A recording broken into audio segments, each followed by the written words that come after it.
Hello, I'm Kathy MacLean, and welcome to this session about writing children's stories. I want to begin by welcoming the authors on this panel and to say how honored I am to host this session. Firstly, I'm going to introduce you to Trish Cooke. We see Trish? Yes, just say hi, Trish. Nicole Georges. Petrea Seaman. Hi, hello. Thank you. Hello. And I don't know if we have Natasha as yet. No. Hi, yes, I just got Oh, on. hi, Natasha. Good afternoon, everyone. Can we see you? I'm just about positioning myself, so yes, you should be able to see me. Just give me a moment. Okay, thank you. I'm now going to speak for a few minutes about children's literature, and then the authors will have a chance to talk about their own work. The history of children's stories evolved from oral traditions and ancient fables, gradually becoming a distinct literary genre with the rise of publishers like John Newbery in the 18th century, who produced books explicitly for children's instruction and amusement. Early texts were often didactic, but the genre developed to include fairy tales, fantasy, and a wide range of themes, especially during what's known as the golden age of children's literature in the late 19th and earliest centuries, the first of which was Lewis Carroll's Alice in Wonderland, written in 1865. Adults have been writing for children in many forms for centuries. Little of it looks much fun to us now. Works aimed at children were primarily concerned with their moral and spiritual progress. Other works were about manners and laid out how children should behave. Children's literature includes stories, books, poems, and other media specifically written and published for young people, encompassing a wide range of genres. Books and stories for children can range from picture books with abundant illustrations for young children, including babies, and simple easy readers to chapter books and young adult fiction for 14 to 18-year-olds. Picture books may be wordless or designed for younger readers with a smaller amount of text accompanied by pictures on every page. Illustrated books, comics, and graphic novels, chapter books, and young adult novels. Stories will be presented in a range of different genres. Folk literature, which is traditional stories such as fables, fairy tales, myths, and legends, which have been passed down through generations. Then more realistic fiction sets within a contemporary setting with believable situations and characters. Or we have historical fiction set in the past that immerse the reader in a historical period or event from the perspective of a child or a young person. Fantasy and science fiction, speculative fiction, stories that use imagination, magic, or are set in futuristic worlds. Non-fiction, informational books providing factual content on various subjects, and anthologies of poetry, which introduce children to language, imagery, and creative expression. All children's literature is storytelling, but not all storytelling for children is literature. I believe that children's literature are stories for children that show artistic merit, depth, and have lasting value. Typically, they use creative or beautiful language and may have complex characters or themes. Children's literature are stories that entertain, they contribute to culture, provoke thought, and are often celebrated for their literary quality. Key elements are that they offer more than just entertainment or instruction. These stories and poems elicit artistic, emotional, and intellectual awareness. and are likely to remain meaningful over time. The metaphor of mirrors and windows in children's literature is a powerful way to understand how books can impact on young readers. In children's literature, the term windows refers to books that readers have a glimpse into the experiences and cultures and perspectives of people living in different countries and communities from themselves, fostering empathy and understanding of a wider world. It broadens horizons and supports the challenging of stereotypes. It encourages and promotes respect. However, children need to see themselves mirrored. That is reflected in literature so as to affirm their self-worth, their identities, and their own life experience, as well as that of their communities. Books are one way that they learn about the world and what is important. Stories are social constructs offering a selective version of reality, told from a particular point of view. Children's social location, age, historical knowledge, and prior experience with the cultural themes and genre of the text shape how they make sense of the story. Once children see themselves represented in books, their existence is validated and they feel that they are part of the world. This validation is essential for building self-esteem and confidence. Literature that reflects a child's own life helps them to process their emotions and experiences. They are also more likely to enjoy reading and stay engaged when stories resonate their own lives. When children see characters who look like them, share their culture, language, family structure, or challenges, it sends a powerful message. It is alarming to know that in a report on children's literature in the US, it was found that just 9% of children's books published featured African or African American characters. In a similar UK report, it was just 4% of Black and other minority ethnic groups. It is every child's right to have access to quality literature that values and reflects the reality in which they live. Another metaphor used is that of sliding glass doors, an analogy that highlights the importance of giving children access to diverse literature. Providing both windows and mirrors will allow them to validate their own identities and also cultivate respect and appreciation of others. When browsing in Jay's in Dominique, I have found that overwhelmingly the children's books for sale reflected children who looked nothing like Dominicans. Neither did it reflect their lives. So although this may fulfill the criteria for windows, we need much more writing which mirrors the lives, aspirations, hopes and dreams of Dominican children. And thank you all for working to fulfill that void. Now, I'm going to move on to questions. So can we see everyone? Thanks. Okay. I'll start off with my first question to, and each of you can answer in turn. I'm going to ask Nicole first. Were you an avid reader as a child, and what was your favorite book? So I was an extremely avid reader as a child. I had several favorite books, but I would say that I liked reading the Grimm fairy tales as well as the Anansi stories. And in terms of being an avid reader, I was such an avid reader that if you might remember, the Rosa Public Library is between the Dowasco and Domlec. I don't know if the offices are still there, but every time my mother sent me to pay a bill and I ended up going to the library, the bill would never get paid in time because I would just get lost there. So I was an extremely avid reader. Thank you. Okay, I'll ask the same question of Trish.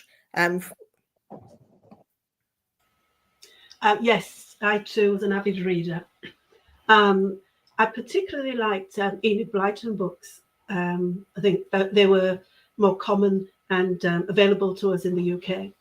And I liked the famous 5 books that she wrote, The Secret 7. And I think my favourite book as a younger reader was the Magic Faraway Tree, which was just it was just full of fantasy, and I just loved that form of escapism, and I think it introduced me to just fun characters at the time.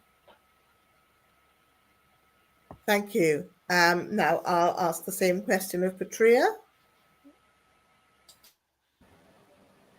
Hi, yes, I too. I read a lot. The one that comes to mind is Chloe and Maud by Sandra Boyton.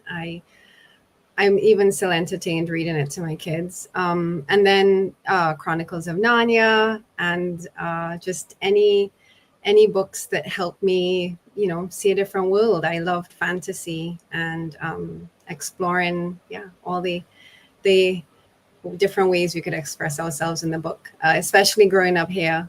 That was it, was the nature and books. That's all I had. And my sister. Thank you. Now, Natasha. Thank you. Unfortunately, I wish I could say that I was an avid reader from quite young. To be honest, I only actually got into reading when I was just about to take common entrance class, and my mom realized like she really needed to do something because my written comprehension, composition skills was just way off the level. And she introduced me to Nancy Drew. I just fell in love with Nancy Drew. And then I also liked Hardy Boys. And it led to, me, really just, opening up to the world of reading, and it stayed with me. And to this day, I always say that children, they should really be instructed in the way that they should go, because had it not been for the intervention of my primary school teacher, who would give me extra lessons, and she would just make me write story after story after story in preparation for common entrance, perhaps maybe would have not picked up the habit of reading and now, writing. So yeah. Well, thank you for that. And it's nice. It's really interesting to have the contrast of that, and really points to how important it is to introduce children to books really early on, and make it sort of part of their routines and their life. Now, I'm going to ask each of you what inspired you to become a children's author. And I'm going to ask Petrea first. Okay. Well, as I said, I've always enjoyed reading and creating. I have 2 daughters, and I found when I'm reading to them, and again, you had touched on it, a lot of what they were reading didn't touch on anything that we were exposed to here. It didn't look like, where we lived. And pulling from my own childhood, I spent a lot of time playing outside and being with nature. And my sister and I would come up with all these different adventures and create our own stories. We would write our own stories. And I wanted to bring that forward, with especially being inspired by my kids. And so I pulled from my childhood, because, as a writer, you write what you know. And I felt it really important to just not only pull from that, but share the love I have for this island and everything that, makes this space so wonderful. So that's what's got me started. Thank you very much. Now, Natasha, perhaps you'd like to tell us what inspired you to become a writer. Very similar to Petrea. So I also have 2 daughters, and my youngest daughter's name is Gabriella. And the literal meaning of that name is messenger. And Gabriella loves not only hearing stories about my childhood, but she always wants to write her own story. And so she would ask me to tell her a story, and then she would try to change the story around and sort of put in her own ending. And then one day she came and she said, "Mommy, I want to write a book." And I thought, wow. And so I decided to, write my first book that would be inspired by Gabriella. And that is really what got me into, putting my ideas down on paper, just having that nudge and encouragement from, a very creative child, which was very different from, my experience of having my first daughter. The first daughter is very tomboy and outsidey, but Gabriella is about, writing and telling stories. And so that was a really good inspiration for me. Thanks. Thank you very much. Now, Trish? As a child, I liked to listen to stories, and the stories that I was reading didn't always reflect what was going on in my life or in the world that I was surrounded by. My mum is from La Roche, and my dad is from Wesley, and so they'd always tell stories about back home, and there'd always be humour and fun and laughter, and I just loved listening to that. And as a child with my sisters, we'd act out stories and make stories up, and always performing and making stories up. So it was a lot later when I started to have nephews and nieces, because my brothers and sisters, most of them are older than me. And so that when they had children, and then I started making up stories for them, and they'd listen and they'd enjoy them. It wasn't until I had children of my own, or my first son, that I then decided to see if any of the stories that I was making up could be published. And so then I then sent, well, just before my first child was born, I sent a story off to a competition. And that was Mammy Sugar Falling Down, which was all about a little girl that came from Dominica to live in England during the 60s. And that was a reflection of what my sisters and brothers had been through. And I found it just great fun, just using the dialect and having fun with the language that I was hearing all the time, even though I was born in Yorkshire. I was also hearing the Yorkshire dialect, but at home it was very much Dominica and Patois. And so I was combining what I knew, and everything I knew was to do with Dominica and to do with Yorkshire. And so then I was inspired to get those stories out there, and just to see if my children then could pick up books that was a reflection with a background of themselves, instead of just characters that were white characters. And so I think that was the first inspiration, was the fact that I couldn't help myself. I just had to write. But then to get them published, it was more to do with my children. Thank you very much. And Nicole. Thank you. So I also want to backtrack a little bit and say that I too loved Enid Blyton. So she was my favorite author back when I was in elementary school. And like most of the other writers here, my children are my inspiration. I don't consider myself a children's author. I've written 2 children's books. However, the bulk of my work is in science fiction and fantasy, because that's a genre that I cater to, or I'm more drawn to.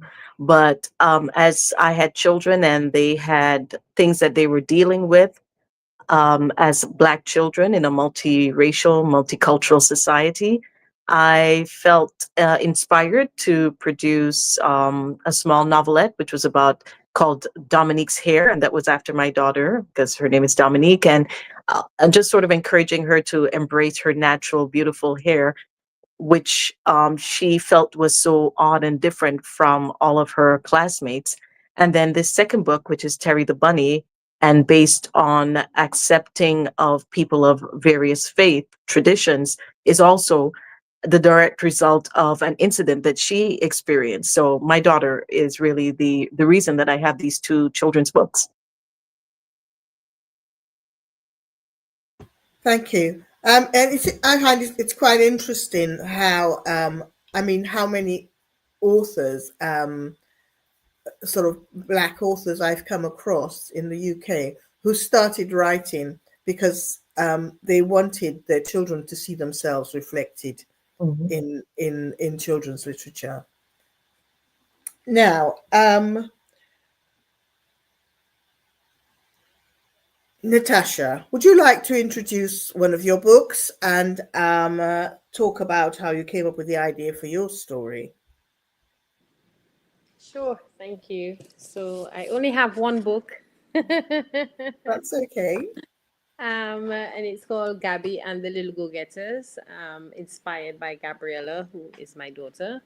Like I said previously, Gabriella loves to ask a lot of questions and always have a lot of ideas. And I work as a consultant, and a lot of times it takes me away from home for extended periods of time. And so the inspiration to write the book, really came from her and sort of wanting to spend time with her, and wanted to, in sort of fuel the curiosity that she had. And I felt that there are lots of children like Gabriella who ask thousands and thousands and millions of questions all the time, constantly. And there are some children who have very active minds, and they need to have sort of outlets for that creativity.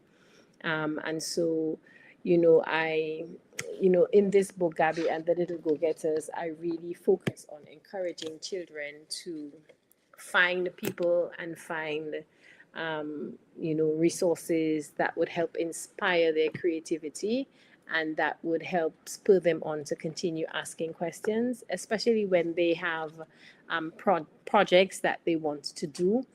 Sometimes, as busy parents, children may have a situation where they might not necessarily have the support of a mom or a dad, but there are other people in their community.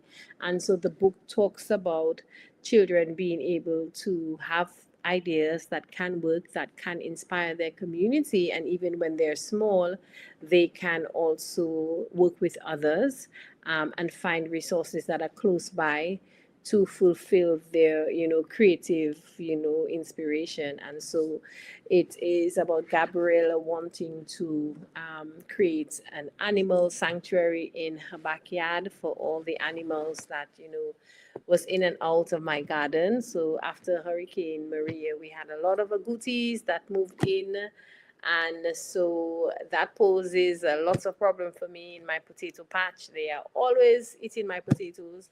And Gabriella found it quite funny that no matter how many times I tried to set traps for them, they would go in, they would eat the food, and they would never get stuck in the trap. So she decided that, it would be really fun to create a space, like houses for these agoutis. And then she wanted to do the same thing for birds and then butterflies and bees. And so it's about, her reaching out to her friends and looking for resources in and around her space, and just tapping into things that were close by, to be able to accomplish this goal, and then taking it out into the community. So the book in itself, what I really love most about the book is, at the end, there is this 7-step question framework that any child can use and any educator can use to really help kids to be, like the book says, a little go-getter. If you have an idea, why not try to give it a go? And this is like a system or a step-by-step guide in how to approach getting it done. The other thing I really like about this book is I love hearing all the different accents of the kids trying to pronounce the name agouti. So if it's in American, they say agoutis. If they're in Dominica, they say agouti. And if they're in London, they say agouti. Or I don't know if my British accent was really good, but it's always funny to hear the various pronunciations of the word agouti. And so, diaspora children can just get an opportunity to, just sort of experience, what it is like in the Caribbean, how children in the Caribbean play, and So I hope I did a good job at sort of giving a little bit about what's in the book and sort of the storyline.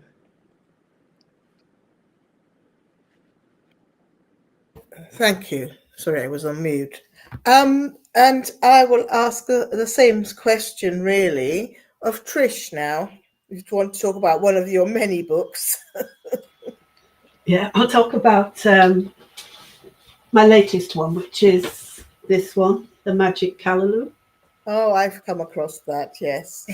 So with this book, I'd just been working on, because I write pantomimes as well and different Christmas shows, and I'd just been working on Rapunzel, and I wanted to look at the story of Rapunzel, but the usual story is we've got a white girl with long blonde hair, and she's trapped in a tower and uses her hair to escape. And I wanted to write a Rapunzel that was that felt familiar to me, and so Rapunzel is like is a vegetable, a green vegetable. So I thought the equivalent to that is callaloo, and so I've used callaloo for that.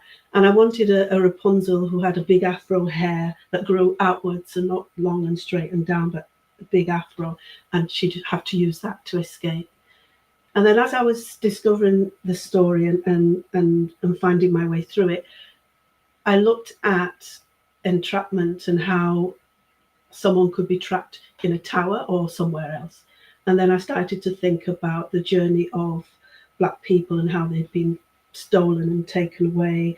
And then I stumbled across the history of how Cane Road hair had been used as maps as a form of escape. And so I was able to then look at that story in a new way.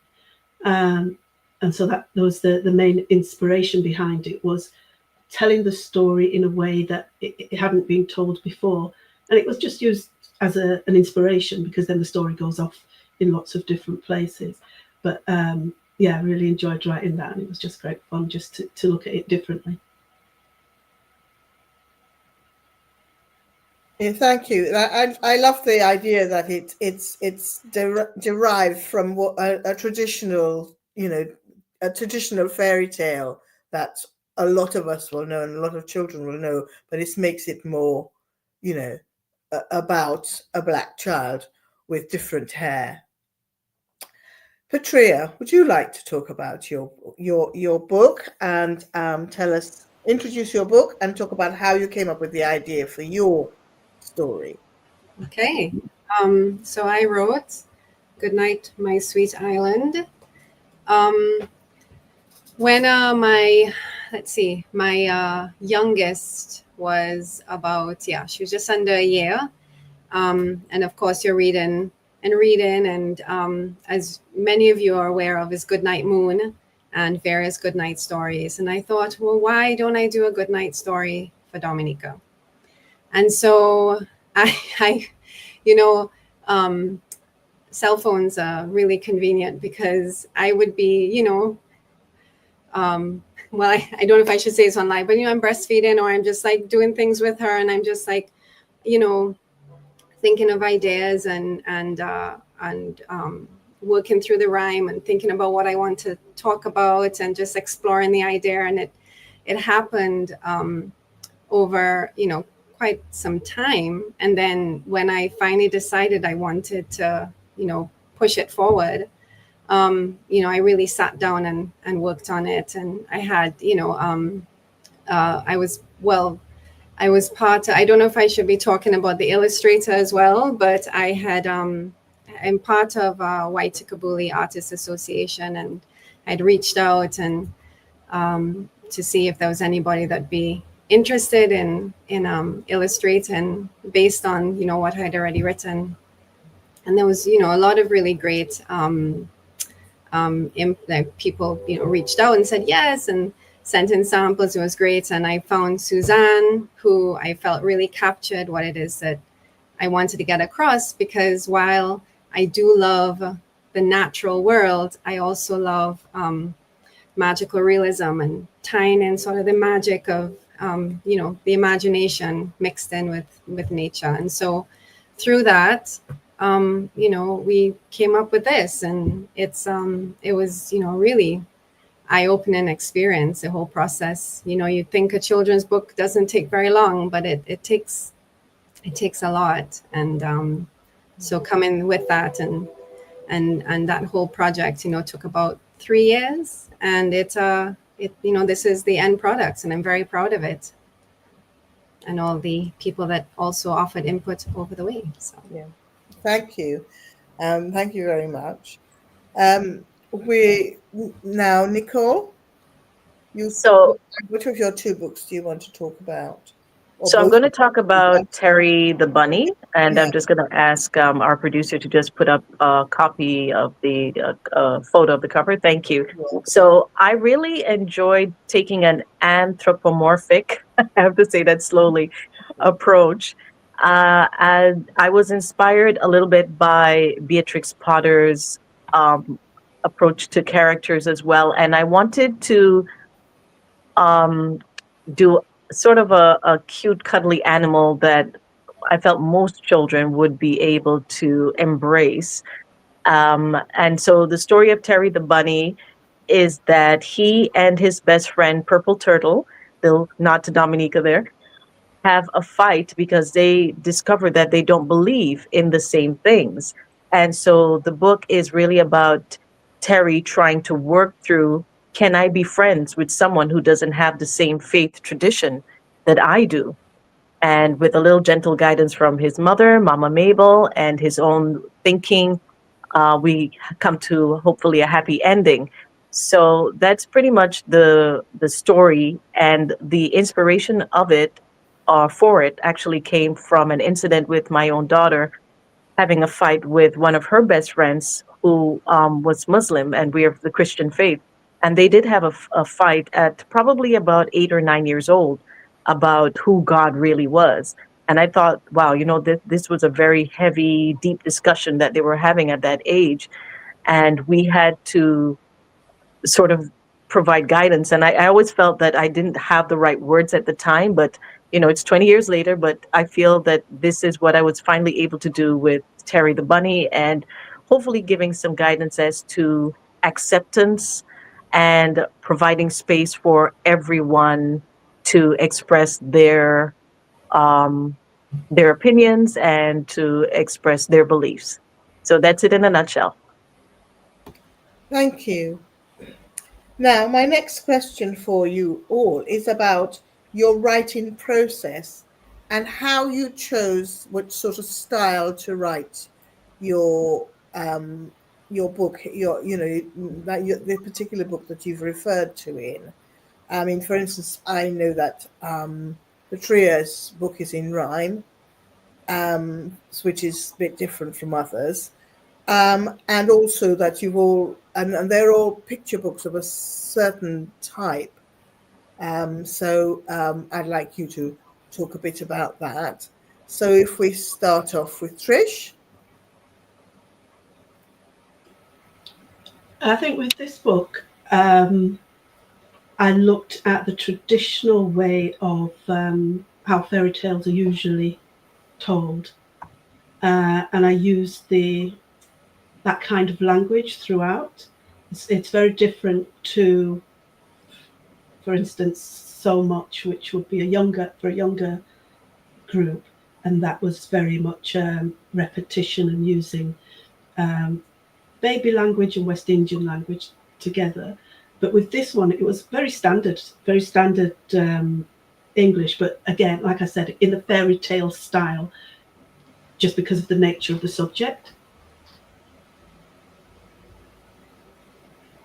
Yes, but what could you like to say something about how you go about your writing? What are your routines, sort of, about your writing? Well, I usually start off with an idea that has been inspired by something that I've heard or something that's triggered some form of emotion. The picture books were very much when my son Kieran was small. Certain things that he'd say or do that I just found really funny, and I'd be able to use those kind of things in the stories. It really varies depending on what story I'm writing and who I am writing it for. Different age groups trigger a different way of telling that story. Yes. The way I write really is a lot to do with what I hear, the rhythm of words, the sound of words, as well as the visuals. It's really very difficult to describe the process, but on a daily basis, if I have an idea, it will start off with a rough draft where everything just goes down on paper. Whatever idea it is, it makes no sense, and it hasn't got a structure to it. It hasn't got a beginning, a middle, and end. It's just thoughts. And then when I look at it again, it might turn out that it's a children's book. It might turn out that it's a play. It might turn out that it's a poem. And it dictates what it is, basically, by whatever is spilled out of me. Yeah. So if it's a picture book, I then have to look at the structure of a picture book and what it is that is going to get that parent and that child to turn over the page at specific points. And those specific points will then trigger that anticipation, will trigger the participation with the child, so they'll be joining in, especially if it's a book that they're going to read over and over and over again. And so if I look at, for instance, so much picture book writing with that, because the Magic Hallelujah is not really a picture book. No, a picture book. It's a picture book, but it's not for the age group that I'd worked on picture books for before. Yeah. So with this one, so much is about a baby who has lots and lots of visitors that come to the house, and each of the visitors they're all family members, and each of them bring a different thing, a different flavor into the room to play with the child. The child thinks that the visitors have all come to visit him and give the child lots of love and kisses and hugs, but at the end, the overall arc of the story is it's Dad's birthday, and all the family have come round to prepare a party for the dad, a surprise party for when he arrives. Mm-hmm. So with this one, I had to think about what the structure would be. So I used a doorbell. So each person that comes to the door rings the doorbell, and the sound that is spoken is ding dong, which is very simple, very clear, but it's also something that the young ones can say and do. And the more times that it's read, the more times they can do the ding dong and try and guess or remember who that next person is. So it's trying to find a pattern that works within a story that I've found. When I first started writing picture books, I thought it'd be a doddle. I thought it was straightforward. Children's picture books should be just pictures and words, but there is very much a structure to them, and very much a way of getting that child engaged. Not very different from the theatre writing that I do, where everything's quite theatrical in so much. It's just a different audience, different age group, but also obviously a different format because it's words and pictures rather than performance. But it's very, very much linked. So the way my brain works is it's seeing it and hearing it, and then applying that to whatever format I'm deciding to write that story in, if that all makes sense. No, thank you very much. That's very comprehensive. Right. Nicole, would you like to talk about your writing process? And also, I should probably have asked, if people have any routines that you ensure that you like. Do you write every day, or how do you organize your writing? So I'm what you would call a pantser type of writer. So I tend to get the idea and to almost write out like a whole first draft, just, erupt that onto paper. In this case, because I had never written a children's book before, I've previously written more for young adults. And I decided to sort of put my imagine what it would be like for a parent reading to the child and then having the child be old enough to read it for themselves. So I tried to keep the language simple enough that perhaps this could become sort of a well-loved book that the child has grown up, from infancy hearing, and then at some point in time is able to read for his or herself. So I did this without much research, I have to admit, into how you would actually make that transition in terms of the language style, but I did try to keep it as simple as I could.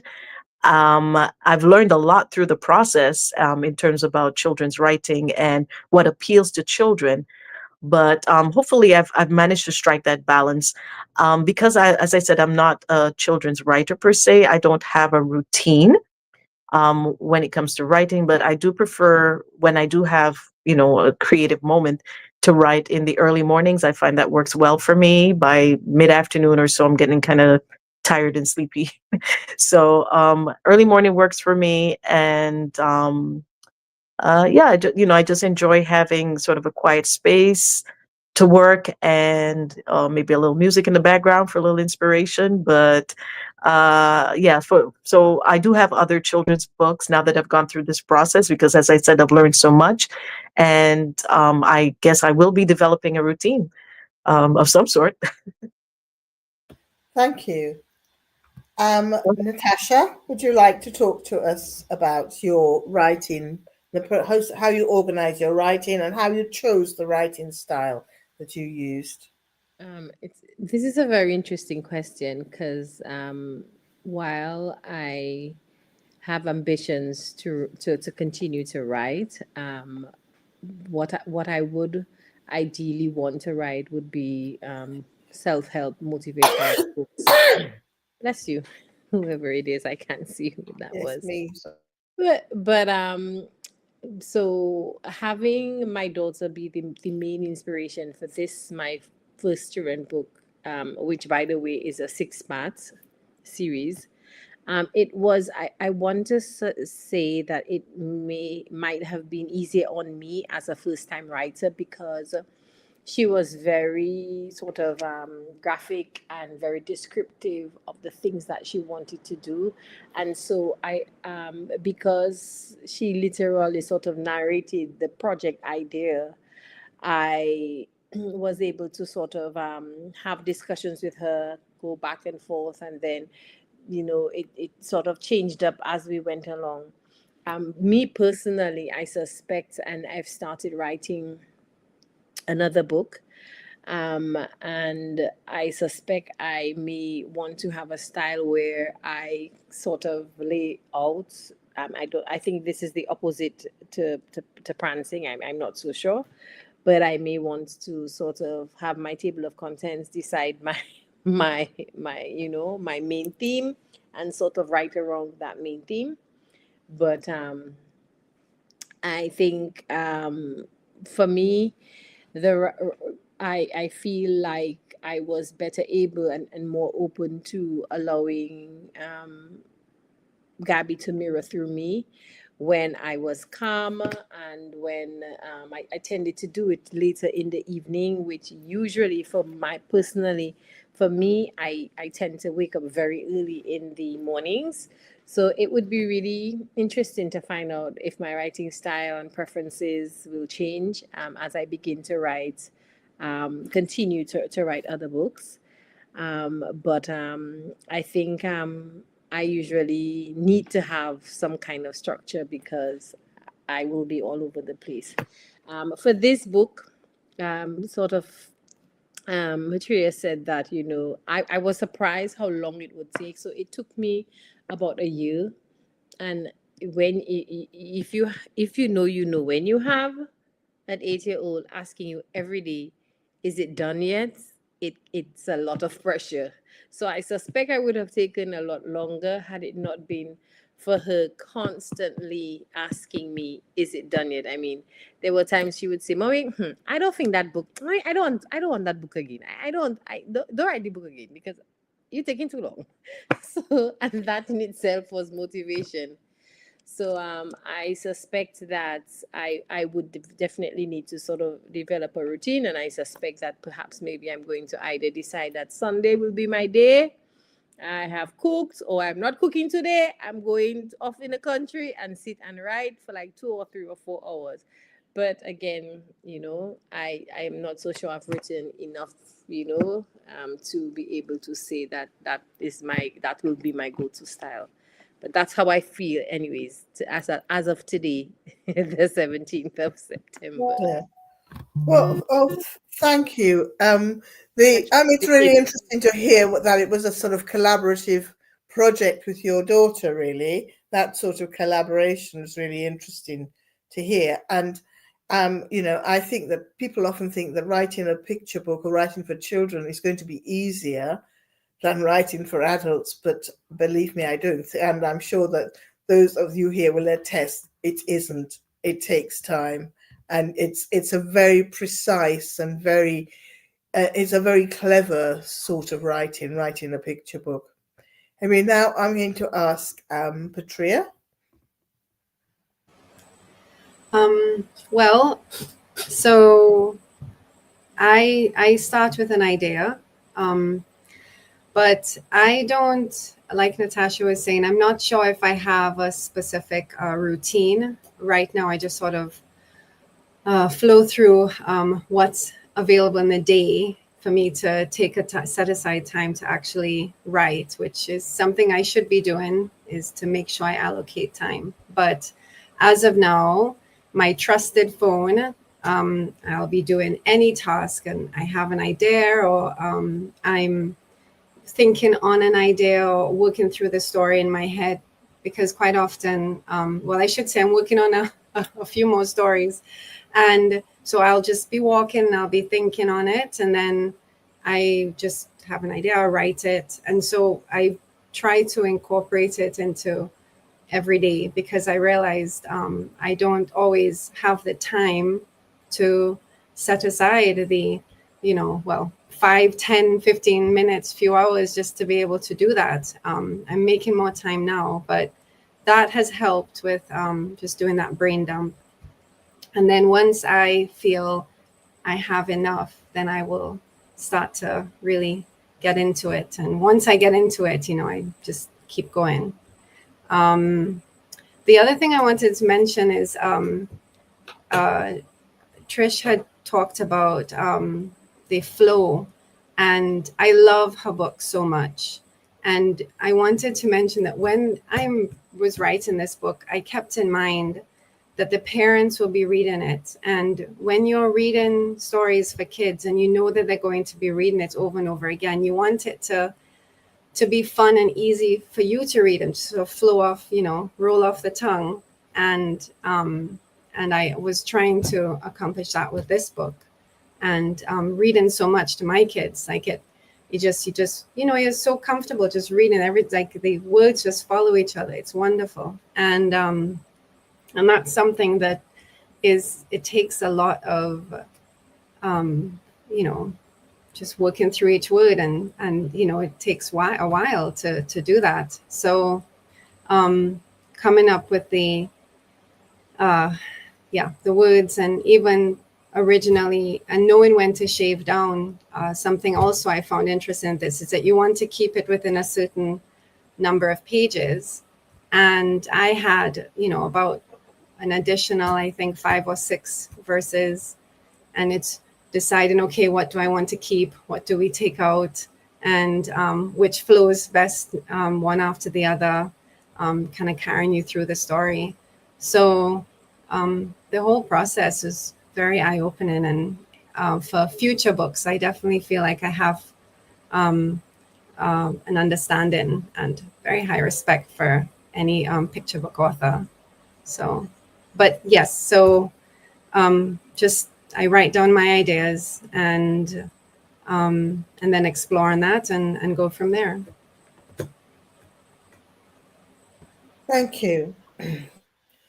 Now I'm going to ask you about they're all illustrated books. You've all used illustrators, and Petrea did talk a bit earlier about how she went about choosing an illustrator, but I wanted to ask you all about how important you felt the illustrations were to a book that you write. And as Trish quite rightly points out, her book about Callaloo is a different kind of, is a sort of older picture book. It's an illustrated book rather than a picture book, which is what the other books are, I think, are like. So how you decide what's going to be illustrated, and also how you choose your illustrator, and how important you felt that collaboration, because I imagine it has to be a collaboration, that collaboration is. So I'm going to ask Natasha first.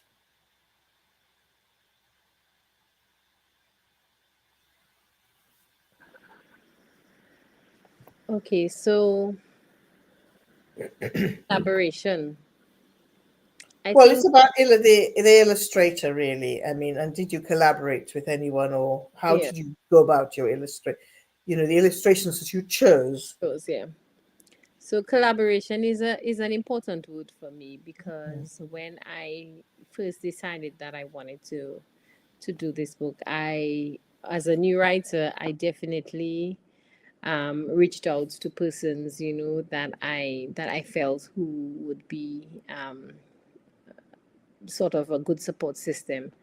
And so Eric Clark, a friend, he also is into writing, and he was very big on collaborating.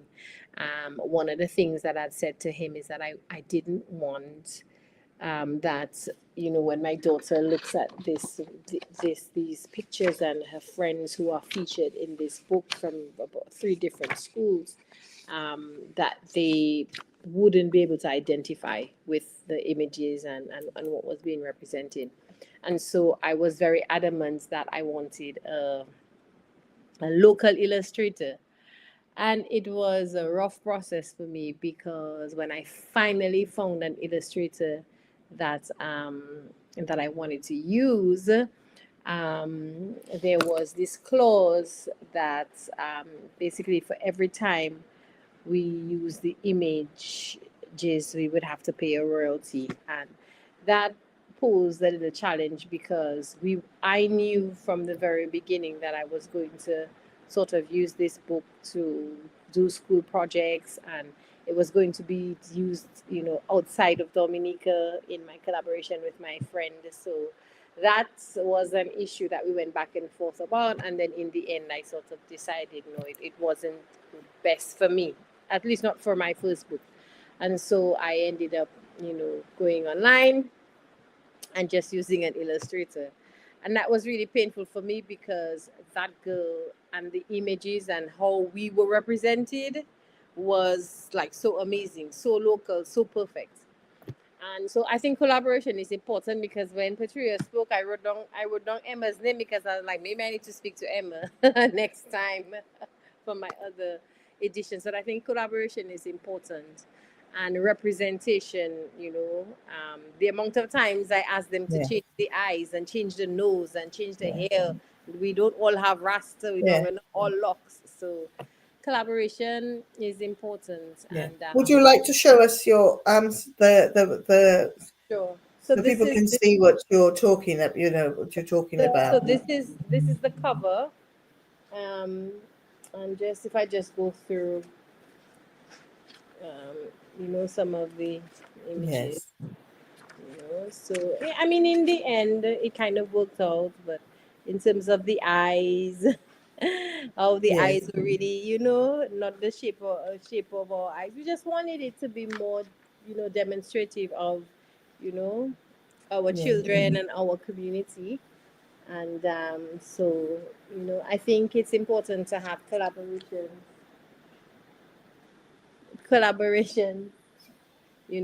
that can help us sort of with these kind of challenges. So as a first-time writer, it was a very overwhelming process of, having those conversations and trying to agree and disagree. And in the end, I had to say, this book is not about me.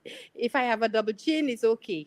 If the shade of my complexion is not okay, I had to like talk to myself about it. It became more about what the kids could see and how they could, I guess, identify with the characters within the book. So yeah. Well, thank you for that, and and raising those issues about the other issues, which I'm sure other people have come across similar issues, or what the challenges were for you. Thank you. Now, Nicole. So I had an interesting process because when I decided to do this children's book, at first I was thinking of using AI. And I'll be quite frank, and I've got no problem using AI to do illustrations for some of the other things that I've done. But I was working with a marketing person, and she told me, she's the one who said, you really want this to have its own distinct stamp in terms of the illustrations. They should be charming and appealing to children. And the problem with AI is something called the uncanny factor, where when you use some AI images, it looks real to the point where it's uncanny, and it just leaves the viewer with an uncomfortable feeling. And she said children might actually find that alarming. So that said, I started looking for an illustrator with no budget because it wasn't really what I had planned on. But I did, look online, and some people sent me back some of their samples. And a friend said, you know what, I think they're using AI to create these samples for you. So you're going to have to try a different route. And with that said, I was then able to find someone, a very young person actually, who had just left high school, but was very gifted and wanted to have her first project. And it just worked out so beautifully. So she came up with the actual illustration style that you see in Terry the Bunny. And what I found out too is that some of the instructions that I had uh, given to her were unnecessary, because I did have to balance her creativity with my expectations. I had to give her some leeway to interpret some of my work in her own style.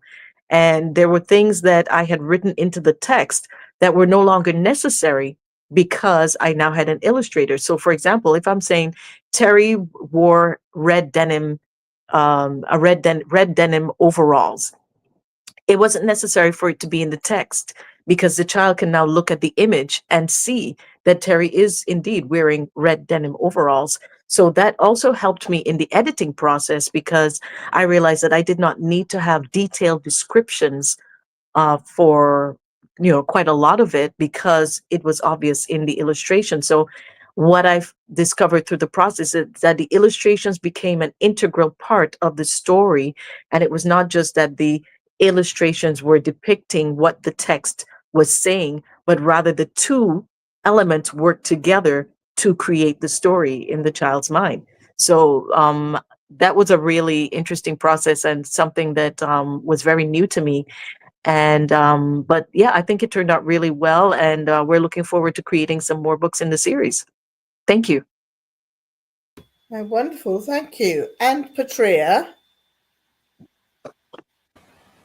Yes. As I had mentioned, I reached out to the Write-Tukubuli Artists Association, and there are a lot of very talented individuals in that group. And Suzanne, everything in the book, everything is hand painted. This is all, and she. Can you show us some of the illustrations? So, yeah. I'm sorry, I just. That's all right. Just here. Yeah.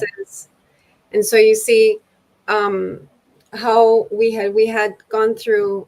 We spent a lot of time talking through how I had imagined the illustrations, but like Nicole said, you have to have that give and take. So she understood the essence of what I wanted to get across, and then she made it her own.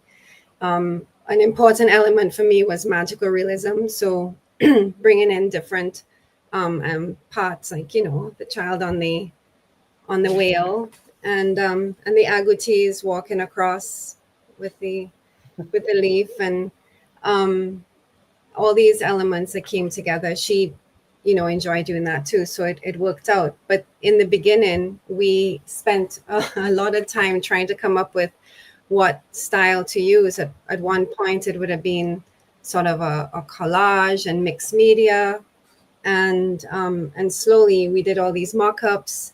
I remember she had drawn out sketches, and we had the text, and then we worked through, okay, well, this, you know, works on this page, and this is the flow, and it was a very close, you know, we spent so much time working together. You know, as finding an illustrator, you need to find someone you have a good rapport with, and I feel that comes through in the story, because my words are great, but it would be nothing what it is without the illustrations. And so, you know, finding that balance and teamwork was, I felt very fortunate to get to work with Suzanne on this, and I hope we make more stuff together. So.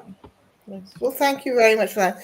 And I was quite interested in Natasha, when Natasha talked about, you know, the illustrator wanting to have royalties. I mean, how do you manage that? I mean, that's why I didn't go with that illustrator. That's what I thought. Yes. And I kind of got the name mixed up. I thought Petrea's person was Emma, but it was Suzanne. Suzanne, so yeah. I made a note of that, because I do believe that we have some very talented you know, artists, and I also think that within our space, I don't feel that there are enough images of genuine, realistic Caribbean childhood, island life. I mean, even when you look at YouTube and you look at what our kids watch, you know, there's not enough representation of, you know, going outside, climbing a mango tree, eating a mango with your cousins, going and bathing in the river. And so I really wanted to, you know, work with someone who understood, like, you know, like the agouti. I was like, I don't like how my agouti looks. Can you please work on the agouti? So thank you. Yeah. You know, well, thank you for that. Yeah. Well, I'll pass on to Trish now. I mean, and I know that Trish, one of Trish's books, Look Back, was illustrated in a particular way, and I think it might be quite interesting to talk about. Yes, let's have a look. I've got it here somewhere.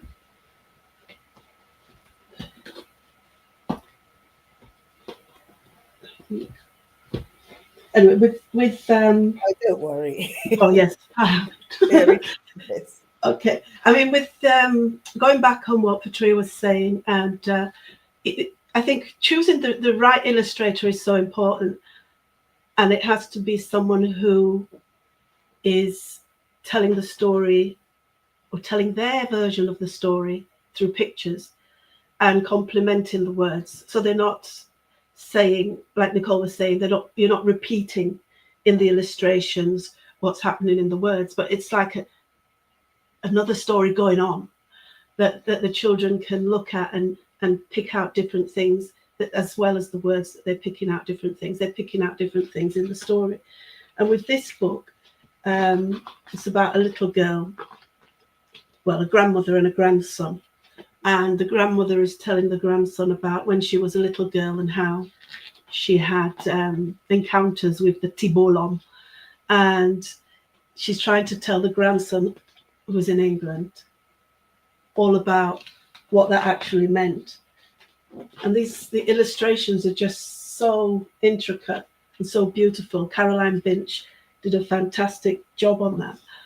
But I find that if you don't find the right illustrator, it can really throw you. I had a book called The Grandad Tree, and it was looking at death, but it was also looking at how Caribbean people celebrate life at funerals and celebrate life. So when somebody's gone, it's more of a celebration and fun and happy.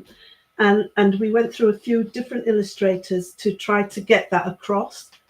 And with that book, The Grandad Tree, we found an illustrator who actually understood that celebration of life, so that it wasn't something about dark colors and being miserable, but celebrating a life of a man that was a boy who then became a grown-up, who then became a grandfather.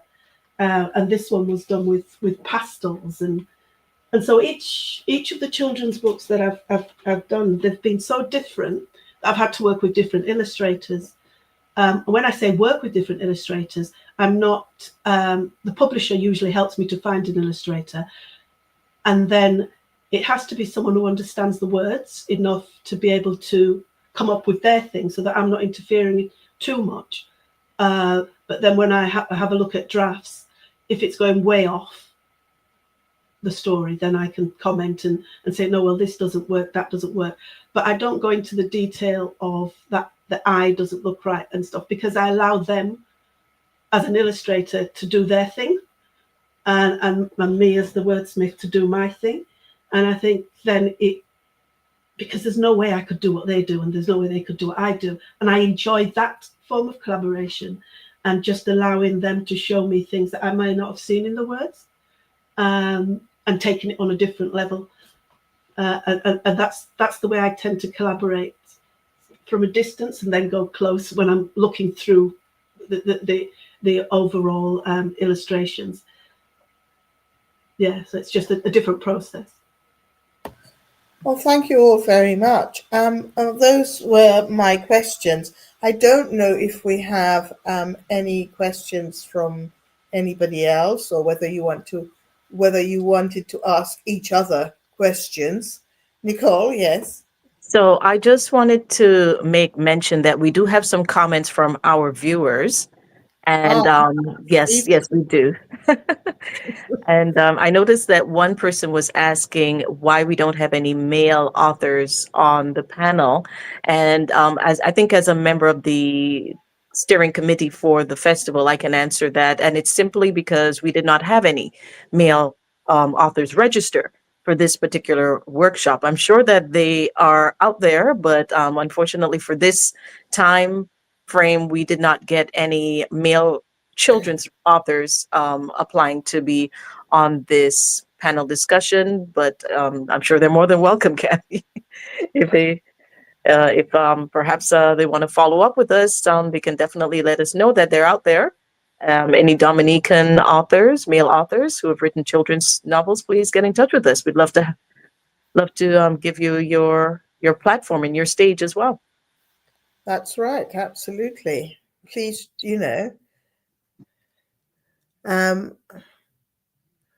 yes, Sharon Dorival says children's books take a lot of time and focus. I think our authors would agree with that statement. Yeah. I do have a question for the other authors, if I may, Kathy. Yes. How did you actually go about finding your illustrator? So I know Trish says that she did it through her publisher. Was that the case for all of your books, Trish, that your publisher helped you to identify your illustrator? But what happened when I first started writing them, they asked me to look at children's books and look in libraries and look in shops and have a look and see if there was anyone that I thought matched what I was writing for each of the stories. But they also had a wider pool of illustrators that they were using as well. And so they were showing me different ones that might suit for me to choose from. So there was no way along the way that they introduced someone. If I said, no, I didn't think that one was the right one, then they'd say, okay, and show me someone else. So they didn't choose for me, but they helped me to choose. And for the authors here, in terms of the medium, for example, were you leaning towards perhaps a look that was more watercolor or acrylic or mixed media? Natasha, maybe I'll ask you, was there a particular style or medium that you wanted your illustrator to work with?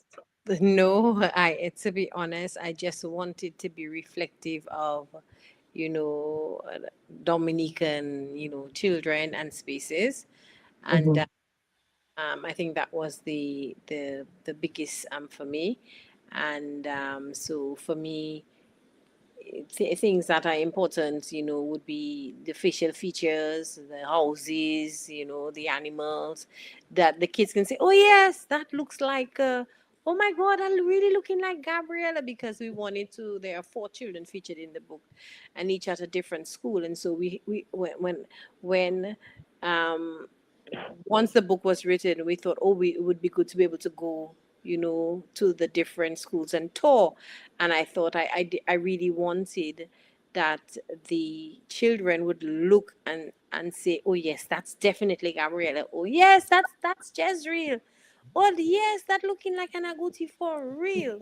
So that's what I was going for. Why I was really anal about, So once they got the kids right, and they were not getting me right, I was like, okay, Natasha, get over it.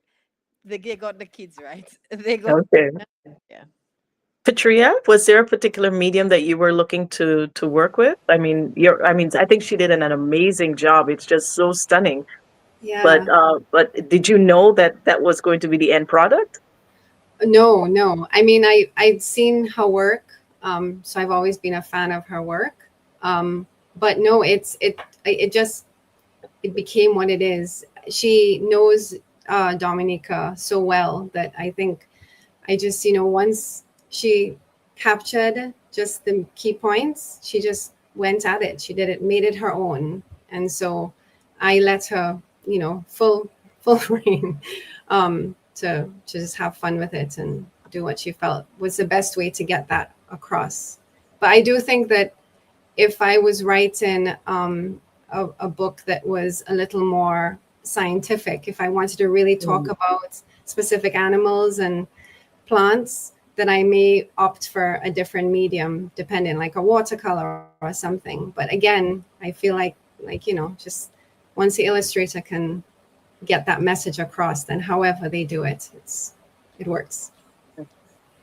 Yeah. Thank you. Thank you so much, ladies. Thank you. Any more questions or comments? No? Yeah, I think we have a comment. Do you all use social media to promote your work? Petrea? Oh, I'm rubbish. I'm terrible. Myself, it's torture for me. So I should, but I'm afraid I don't do enough. What about you, Nicole? Yes, absolutely. I'm not as good at it as I've noticed some other authors are. If you look at even I'm so sorry, John Grisham, I was surprised to find out had social media platforms, and and he's an elderly person. I'm not even sure if he's still alive, to be honest, but even in even in his older years, he was actually doing, especially during COVID. I think everybody just sort of jumped online during COVID, but yeah, there are authors who have the websites, the blogs, the daily blogs, the Instagram post, the TikTok. Oh my goodness, it just goes on and on. I can't keep up with all of that. So I have a Facebook page and a YouTube channel.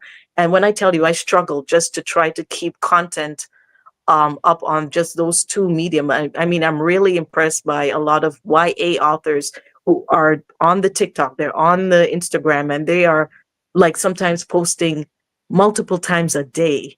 I'm like Patrice, I'm rubbish compared to them. So, but that is predominantly where I do try to market my books. And Trish, what about you? Yeah, I'm not very good at it, but I'm getting better. My website is way out of date.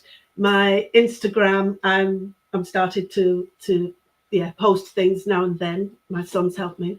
Facebook, I've got Facebook as well, but yeah, I'm not as good at it as I should be. To try and promote things. Yes. And Natasha, do you use social media? So I do use LinkedIn and I do use Facebook. As a means of promoting the book, it was launched in June. I did team up with Carry FM, and I reached out to local partners, and so we did a series of what we call book block parties. So I blocked off the street on Old Street, and we invited corporate partners to donate books, so they could buy the books and would give the books for free.